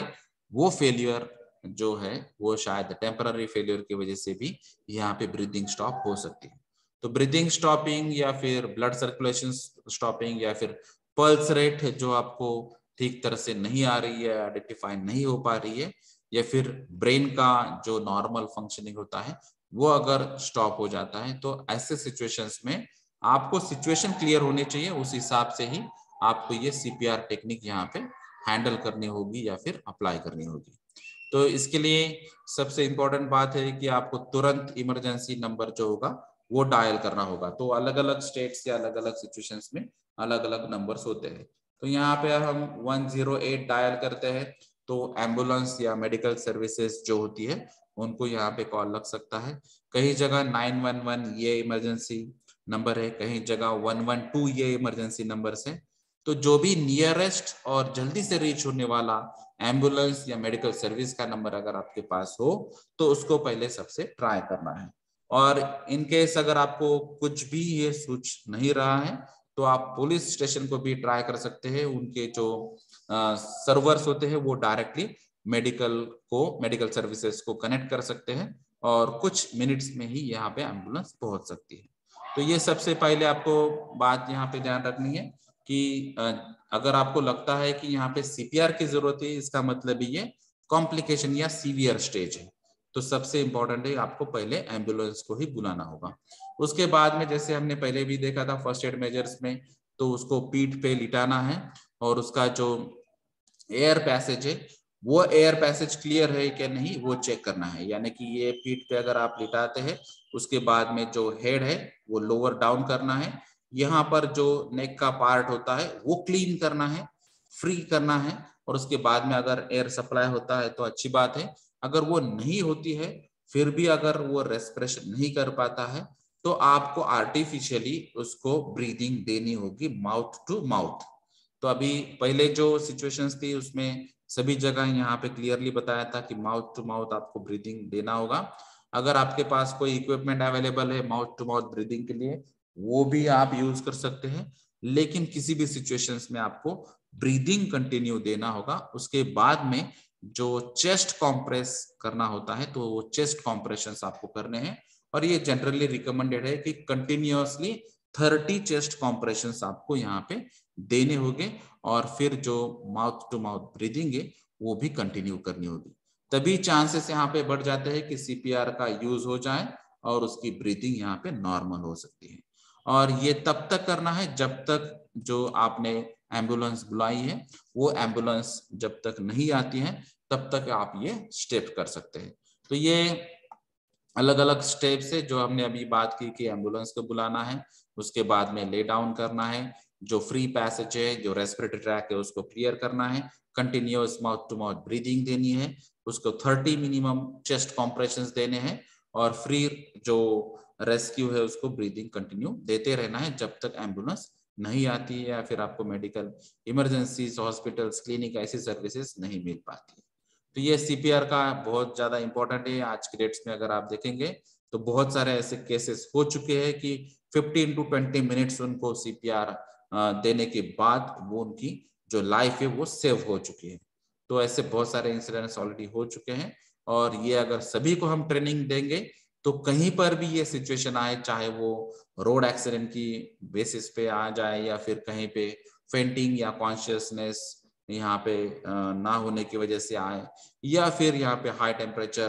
के रीजन में आप काम कर रहे हैं उसकी वजह से आए या फिर जो भी सिचुएशन की वजह से आए, अगर कहीं पर भी ये सिर्फ इंडस्ट्रीज या हॉस्पिटल, नियर बाय हॉस्पिटल्स की केस नहीं है, तो कहीं पर भी ये railway station, public places, bus station, ऐसी भी जगह अगर कोई ऐसा प्रॉब्लम आता है तो सबसे पहले आपको ये पता होना चाहिए कि ये सीपीआर की केसेस से या आप सीपीआर से ही हैंडल करेंगे या हैंडल कर सकते, ये जजमेंट, ये कॉन्फिडेंस ये आपको पहले मालूम होना चाहिए, उसके बाद ही आपको ये ट्रीटमेंट देना है। अदरवाइज दूसरी केस होगी और आप सीपीआर अगर ट्राई करते बैठेंगे तो सिचुएशन कॉम्प्लेक्स में कन्वर्ट हो सकती है और वहां पे जो फर्स्ट एड दूसरी जरूरत होगी उसकी जगह आप गलत सीपीआर यहाँ पे अप्लाई कर सकते हैं। तो इसीलिए आपको नॉलेज होना जरूरी है, आपने अलग अलग ट्रेनिंग्स यहाँ पे अटेंड करना जरूरी है, आपको यहाँ पे मॉक ड्रिल्स या रियल सिचुएशन में उसको कैसे हैंडल करते हैं उसकी भी नॉलेज होनी चाहिए। जैसे कि अभी हमने बात की कि 30 चेस्ट कॉम्प्रेशंस देने चाहिए, तो ये 30 चेस्ट कॉम्प्रेशंस किस लोगों को और कैसे देने चाहिए, उसके एग्जैक्टली सिचुएशन कैसे है, तो ये भी आपको जानकारी होनी चाहिए। जैसे कि आप ये दोनों हैंड्स का कैसे यूज करेंगे और यहाँ पे एक्चुअली हार्ट एग्जैक्टली कहाँ पे आपको कहाँ पे प्रेस करना है, ये भी आपको एग्जैक्ट लोकेशन मालूम होना चाहिए और ये हैंड्स की जो सिचुएशन है उस हिसाब से आपको काम करना है। तो नॉर्मली अगर एडल्ट्स होंगे यानी कि 18 ईयर्स प्लस वाली सिचुएशन हो सकती है, तो जो हमने रिकमेंड किया है वो इसी हिसाब से आपको दोनों हाथों से चेस्ट कॉम्प्रेशंस देने हैं मिनिमम 30 और उसकी जो डेप्थ होती है वो डेप्थ नॉर्मली 2 इंचेस तक आपको प्रेस करना है। अगर चिल्ड्रंस होते हैं नॉर्मली, अगर ये चिल्ड्रंस का एज बहुत कम है जैसे कि 1 to 8 ईयर्स, तो यहाँ पे एक ही हाथ से आपको चेस्ट कॉम्प्रेशन अप्लाई करना है लेकिन डेप्थ वही है और नॉर्मली ये 30 या फिर एम्बुलेंस आने तक आपको कंटिन्यूअस अप्लाई। अगर ये इन्फेंट से, न्यू बॉर्न चाइल्ड से, लेस देन 1 ईयर वाले चाइल्ड से, तो यहाँ पे सिर्फ फिंगर्स ही आपको अप्लाई करनी है। तो ये भी आपको ये क्लियर जानकारी होनी चाहिए कि आपका जो विक्टिम या पेशेंट है उसका नॉर्मल एज ग्रुप क्या हो सकता है, वो जजमेंट के हिसाब से आपको एग्जैक्टली चेस्ट कॉम्प्रेशन कैसे अप्लाई करना है, किस डेप्थ तक अप्लाई करना है और कितने नंबर तक ये आपको कंटिन्यूअस अप्लाई करनी होगी। तो ये सीपीआर का नॉलेज होना, ट्रेनिंग लेना और मॉक ड्रिल्स भी लेना जरूरी होगा। अभी जब हम बात कर रहे थे अलग अलग जो सिचुएशंस है, तो अभी तक हमने जानकारी ली कि फर्स्ट एड एग्जैक्टली क्या है, फर्स्ट एड का पर्पस क्या है, उसका एम क्या है, उससे बेनिफिट्स क्या मिल सकते हैं और उसके अलावा जो अलग अलग कंसेप्ट थे उसमें जैसे कि हमने थर्मल बर्न्स की बात की या फिर एनिमल बाइट्स की बात की या फिर जो सीपीआर है या फिर और सारी बहुत कंसेप्ट्स की बात की। लेकिन जैसे ही ये फर्स्ट एड कंप्लीट होता है या फिर आपकी जो एम्बुलेंस है वहां पे पहुंच जाती है या फिर आपको लगता है कि अभी ये विक्टिम को लेके जाना ही जरूरी होगा क्योंकि इनिशियल फर्स्ट एड में ये कवर नहीं हो पा रहा है या फिर उसकी रिकवरी नहीं हो पा रही है, तो उसके लिए आपको विक्टिम को ट्रांसपोर्ट करना होगा, पेशेंट को ट्रांसपोर्ट करना होगा और जो भी आपके पास रेस्क्यू सोर्सेस होंगे या मैन पावर होंगे उसका यूटिलाइजेशन करना होगा। अगर आपके पास मैन पावर नहीं है तो आपको सिंगल हैंडेड इसको यहाँ पे रेस्क्यू ऑपरेशन या विक्टिम ट्रांसपोर्टेशन यहाँ पे वर्कआउट करना होगा। तो इसके लिए भी कुछ अलग अलग टेक्निक्स या मेथड्स आप अडॉप्ट कर सकते हैं। जैसे कि यहाँ पे अगर आप देखेंगे तो रेस्क्यू ड्रैग या फिर कैरी टेक्निक है, यानी कि जो भी पर्सन है अगर उसके हिसाब से आपको उसकी बॉडी पोजीशन, उसका वेट और उसको एग्जैक्टली इंजुरी क्या हो चुकी है उसका जजमेंट लेके वहां पे आप वो जो हॉस्पिटल्स या क्लिनिक्स या फिर एक सेफ पोजीशन होगी वो सेफ लोकेशन पे आप उसको लेके जा सकते हैं। तो उसको आप जैसे ड्रैग करके भी ले जा सकते हैं या फिर उसको कैरी करके भी ले जा सकते हैं। तो आपकी स्ट्रेंथ, आपकी कैपेबिलिटी, आपकी फिजिकल फिटनेस क्या है उस पर भी ये डिपेंड होगा, और जो पेशेंट या विक्टिम है उसकी एग्जैक्टली जो वेट है या फिर उसकी एग्जैक्ट पोजीशन या लोकेशन क्या है, तो उसके हिसाब से भी आप ये डिसाइड कर सकते हैं। तो यहाँ पे अगर आपको लगता है कि ये फर्टिलिटी होने के चांसेस है, बहुत ज्यादा सीरियस है, बहुत ज्यादा सीवियर केस है, तो आपको ये सिंगल हैंडेड जल्दी से जल्दी जो भी पॉसिबल है वो सिचुएशन या मेथड के हिसाब से आपको विक्टिम को लेके जाना पड़ेगा। तो यहाँ पर जो भी मैन पावर अगर आपके पास होगी तो उसका यूज करना है, अगर आपके पास नहीं है तो सिंगल हैंडेड आपको यहाँ पे मूवमेंट्स या डिसीजंस आपको जल्दी से जल्दी लेने होगी। लेकिन यहाँ से जो भी सेफ लोकेशन है या हॉस्पिटल्स या क्लिनिक्स या ऑक्यूपेशन हेल्थ सेंटर से या फिर जहाँ पे एक्सपर्टाइज अवेलेबल है उस सिचुएशंस को आपको लेके जाना जरूरी होगा। उस हिसाब से आप ड्रैग टेक्निक या कैरी टेक्निक अलग अलग मेथड यूज कर सकते हैं। तो इसमें बहुत सारे अलग अलग टेक्निक है, जैसे कि यहाँ पे टाइड हैंड्स क्राउल है या फिर क्राउलिंग टेक्निक है या फिर one person arm carry technique है, one person back strap carry technique है या फिर फायर फाइटर्स कैरी टेक्निक है, 2% ड्रैग कैरी टेक्निक है या फिर 2% कैरी टेक्निक है आर्म्स और लेग्स के यूज करके, या फिर चेयर कैरी अगर आपके पास चेयर अवेलेबल होगी तो उस हिसाब से आप यूज कर सकते हैं, या फिर एंकल पुल, शोल्डर पुल, ब्लैंकेट ड्रैग, 200 सीट्स या 400 सीट्स या 3% carry, removal downstairs, making improvise stretchers या फिर शर्ट्स, ब्लैंकेट्स, रोप्स का यूज करके आप स्ट्रेचर बना सकते हैं। तो ये अलग अलग यहाँ पे टेक्निक्स आप यूज कर सकते हैं। तो ये सभी बातें ये डिपेंड करती है कि कंडीशन क्या है, एग्जैक्ट एक्सीडेंट या इंजुरी कहाँ पर हुई है, आपके साथ और कोई लोग यहाँ पे अवेलेबल है या नहीं, आपके पास ये चेयर्स या स्ट्रेचर्स या फिर ऐसी कोई सुविधा अवेलेबल है या नहीं, आप किस पर्टिकुलर लोकेशन पे है और किस लोकेशन पे आपको लेके जाना है। तो ये सब सिचुएशंस आपको जल्दी से जल्दी आइडेंटिफाई करनी होगी, डिटरमाइन करनी होगी, कैलकुलेट करनी होगी, और उस हिसाब से आपको ये टेक्निक में से कोई ना कोई टेक्निक आपको फाइनलाइज करनी होगी, डिसीजन लेना होगा और वो विक्टिम या पेशेंट्स को लेके जाना होगा। तो जैसे यहाँ पे ये टाइड हैंड क्राउल टेक्निक है, तो ये पिक्टोरियल प्रेजेंटेशन से ही आपको यहाँ पे पता चलता है कि ये जो पेशेंट है, ये पेशेंट को आपके साथ कनेक्ट करना है, और जैसे ही ये कनेक्ट करेंगे तो उसको फिर उसका टोटल बॉडी वेट लेके जाने से अच्छा है तो उसको थोड़ा सा ड्रैग करके भी आप लेके जा सकते हैं। लेकिन ये कब पॉसिबल है, अगर आपको विक्टिम को नजदीक ही लेके जाना है, कम डिस्टेंस पे लेके जाना है, तो क्राउलिंग टेक्निक से या फिर टाइड हैंड्स क्राउलिंग टेक्निक से आप उसको लेके जा सकते हैं। अगर आपको लगता है नहीं कहीं पर्टिकुलर डिस्टेंस पे या मिनिमम डिस्टेंस पे आपको उसको लेके जाना है, लिफ्ट के पास लेके जाना है या फिर जहां पे फैसिलिटी अवेलेबल है वहां पे लेके जाना है, तो ऐसे सिचुएशन में ये आप tied hand crawl technique use कर सकते हैं। तो ये पिक्टोरियल प्रेजेंटेशन से ही उसका आप डिस्क्रिप्शन लिख सकते हैं। उसके अलावा ये नॉर्मल क्राउलिंग टेक्निक है, जहां पर अगर विक्टिम को यहाँ पे कॉन्शियसनेस है, उसको पता है मुझे क्या कर रहा है, लेकिन फिजिकली वो फिट नहीं है, वो खुद यहाँ पे चल नहीं सकता है, तो ऐसी सिचुएशंस में आप ये क्राउलिंग नॉर्मल टेक्निक भी यूज कर सकते हैं। उसके अलावा अगर आप सिंगल हैंडेड यहाँ पे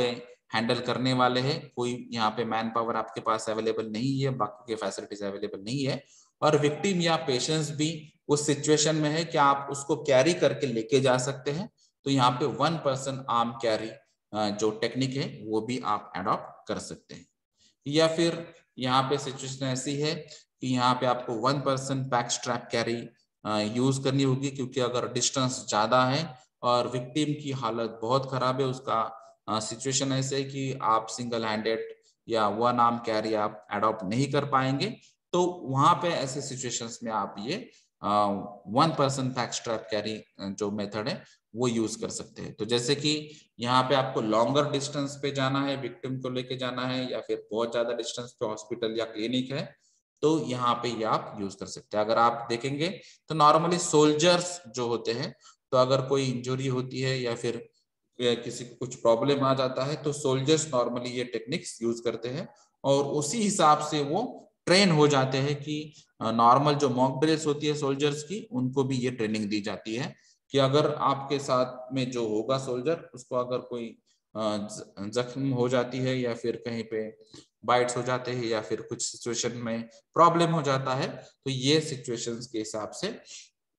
लॉन्ग डिस्टेंसेस के लिए आप ये मेथड यूज कर सकते हैं।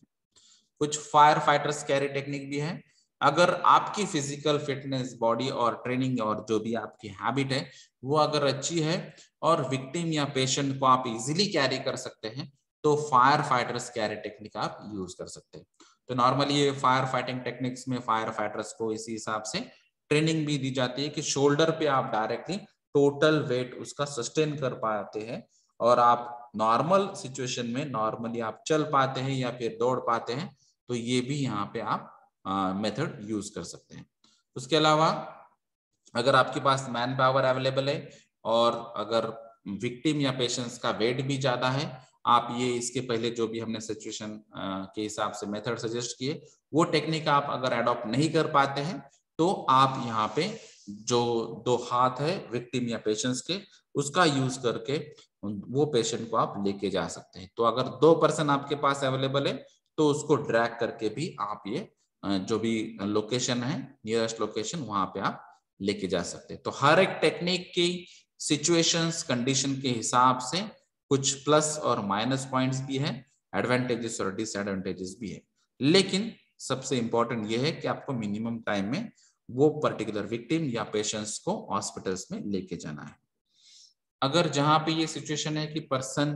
बेहोश है या फिर वो चल नहीं पाता या फिर उसको ड्रैग भी नहीं कर पाते आप, तो उनको उठाना ही होगा, उसको उठा के लेके जाना पड़ेगा। और अगर आपके पास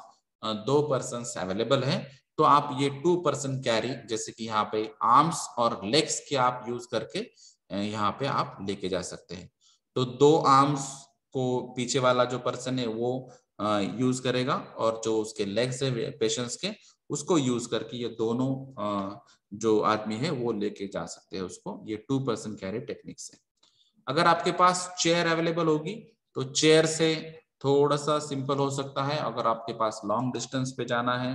और पेशेंट्स का वेट ज्यादा है या फिर वो अनकॉन्शियस ने, तो यहाँ पर ये भी पर्सन्स, और अगर चेयर्स 2 पर्सन और चेयर दोनों भी अवेलेबल होगी, तो ये भी आप सिचुएशन से हिसाब से आप मेथड यूज कर सकते हैं।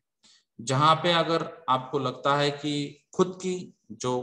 पर्सन है उसकी फिजिकल फिटनेस कम है, उसका अगर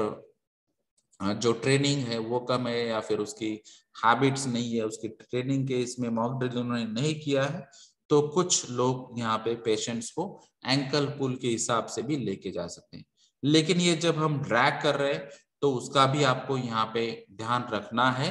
कि यहाँ पे अगर उसके हेड को इंजुरी नहीं होनी चाहिए, उस हिसाब से भी कुछ ना कुछ प्रिकॉशनरी मेजर्स लेने होंगे। या फिर जो फ्रिक्शन है ओवरऑल बॉडी पार्ट का, जैसे कि यहाँ पे मैक्सिमम बैक या बटक पार्ट है या फिर जो उसके शोल्डर्स है या फिर हैंड्स हो सकते हैं, हेड हो सकता है, तो ये भी कम से कम यहाँ पे फ्रिक्शन हो जाए और इंजुरी होने के चांसेस कम हो सकते हैं। उस हिसाब से अगर आपको पॉसिबल है या फिर जो स्मूथ सरफेस है यहाँ पे, तो यहाँ पे एंकल पुल भी आप यूज कर सकते हैं।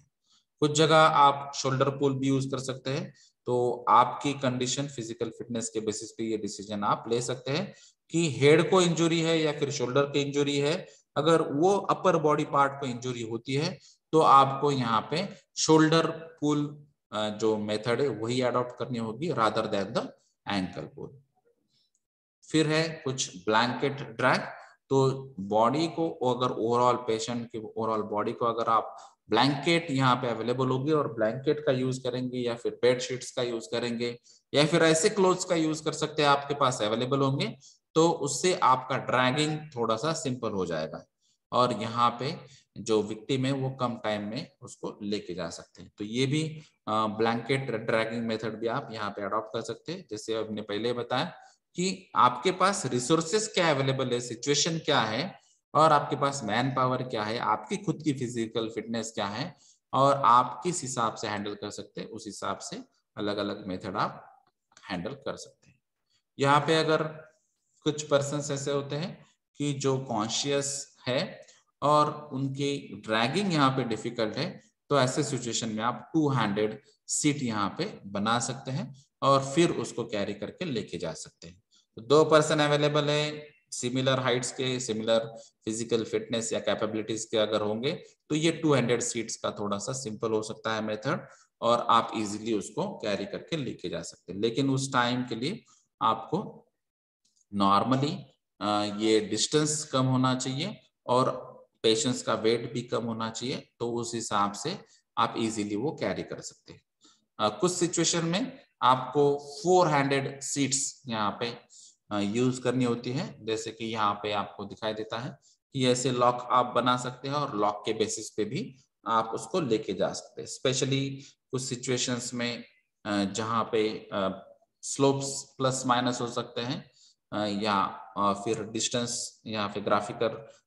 सिचुएशन ही ऐसे होगी, पोजीशन ही ऐसे होगी कि आपको ये सिचुएशन के हिसाब से ये 400 सीट का यूज करना पड़े, तो ये भी आपको चेक करना होगा। कहीं पे आपको हैमॉक कैरी जो हम सिचुएशन बता रहे हैं, जैसे कि आपको फोटोग्राफ में दिखाई देता है, तो अलग अलग बॉडी पार्ट्स को अलग अलग यहाँ पे सपोर्ट्स उसको मिल जाता है, और ये सिचुएशन ही ऐसी हो सकती है कि ये बॉडी पार्ट को आपको स्ट्रेक्ट रखना है। अगर इसको हम बेंड करते हैं या फिर कैरी करते हैं, ड्रैगिंग करते हैं, तो सिचुएशन कॉम्प्लेक्स हो सकती है या फिर बॉडी पार्ट्स को और हार्म पहुंच सकता है। तो ऐसे सिचुएशंस में आपको ये अलग अलग पर्सन्स के हिसाब से, 3 पर्सन के हिसाब से आप हैमॉक कैरी भी कर सकते हैं, या फिर आप 3 पर्सन है और फिर उसके अलग अलग मेथड्स भी आप यूज कर सकते हैं। जैसे कि यहाँ पर फोटोग्राफ में आपको दिखाई देता है कि आप 3 लोगों ने एट ए टाइम ये ओवरऑल पेशेंट की बॉडी को लिफ्ट करना है और वो नॉर्मल सिचुएशन में आपको लेके जाना है। तो कंडीशन क्या है, उस हिसाब से ये बॉडी की मूवमेंट हो सकती है, लेकिन जो सबसे ज्यादा फिजिकल फिट वाला पर्सन है उसको ही ये अपर बॉडी पार्ट के हिसाब से कंट्रोल करना जरूरी होगा, और बाकी के फिर जो सपोर्टिव पर्सन्स है उनका फिजिकल फिटनेस अगर कंपैरेटिवली कम भी होता है तो वहां पे चल सकता है, क्योंकि आपको लॉन्ग डिस्टेंस पे कैरी करना है, विक्टिम का भी ध्यान देना है, कॉम्प्लेक्स सिचुएशंस भी अवॉइड करना है। उस हिसाब से भी आपको यहाँ पे सिचुएशन के हिसाब से आपको डिसीजन लेना जरूरी होगा। यहाँ पे कुछ जगह अगर पॉसिबल ही नहीं है तो डाउन स्टेयर्स में लेके जाने के लिए, तो ये सिचुएशन भी आपको यहाँ पे इस तरह हैंडल करनी होगी। तो ये डिपेंड है कि एग्जैक्टली प्रॉब्लम क्या हुआ है, उस हिसाब से आपको ये डिसीजन लेना है। अदरवाइज ये अगर आपको नॉलेज नहीं है तो ये कॉम्प्लेक्स में कन्वर्ट हो सकती है। जैसे कि ये पर्सन अगर आप डाउन स्टेयर्स पे अगर उसको लेके जा रहे हैं तो यहाँ पे स्पाइनल कॉर्ड को इंजरी हो सकती है, हेड को इंजरी हो सकती है, या फिर कोई भी बॉडी पार्ट्स को इसको इंजरी होने के चांसेस बढ़ जाते हैं। लेकिन आपको सिचुएशन मालूम है कि बॉडी पार्ट्स की इंजरी चलेगी, लेकिन ये कुछ मिनट्स में या कुछ सेकंड्स में इसको इस एरिया से बाहर निकालना ही होगा, ऑक्सीजन सप्लाई नॉर्मल करना ही होगा, अदरवाइज इसकी डेथ होने के चांसेस से ऐसे ही सीवियर सिचुएशंस में आपको ये मेथड अडॉप्ट करनी है, अदरवाइज इसको अवॉइड करना है। ये कुछ सिचुएशन ऐसे है कि अगर आपको लगता है कि बॉडी इंजरी क्या है और आपको जो बॉडी इंजरी है तो उसके ट्रीटमेंट लेना ही जरूरी होगा, लेकिन कुछ डिस्टेंस पे ही हॉस्पिटल्स या क्लिनिक अवेलेबल है, तो आपके पास अगर टाइम होता है तो आप कुछ स्ट्रेचर के रिलेवेंट या स्ट्रेचर के रिलेटेड ऐसे कुछ स्ट्रेचर आप बना सकते हैं, जिसको हम इम्प्रोवाइज स्ट्रेचर कहते हैं। यानी कि वहां पे अगर वुडन या फिर मेटालिक पार्ट्स आपके पास अवेलेबल है, आपके पास कुछ क्लोथ्स अवेलेबल है, तो उस हिसाब से आप ठीक तरह से उसको लॉक करके और उसकी स्ट्रेंथ चेक करके, स्ट्रेंथ देख के और अच्छे सा जजमेंट लेके ही आप स्ट्रेचर बना पाएंगे। अगर स्ट्रेचर बन जाता है तो फिर आपका लॉन्ग डिस्टेंस पे भी आप इजीली पेशेंट को कैरी कर सकते हैं। तो ये स्पेशली आइसोलेटेड एरियाज में या फिर ऐसे कुछ विलेज एरियाज या हिलीज एरियाज में ये पॉसिबिलिटी है कि डिस्टेंस जो रेसिडेंशियल एरिया या फिर इंडस्ट्रियल एरिया और हॉस्पिटल्स का ज्यादा होता है, उस सिचुएशंस में आप ये इम्प्रोवाइज स्ट्रेचर की टेक्निक यूज कर सकते हैं। जहां पर स्ट्रेचर पॉसिबल नहीं है तो वहां पे आप ब्लैंकेट स्ट्रेचर भी यूज कर सकते हैं। तो ब्लैंकेट अगर आपके पास है और आपके पास अगर कोई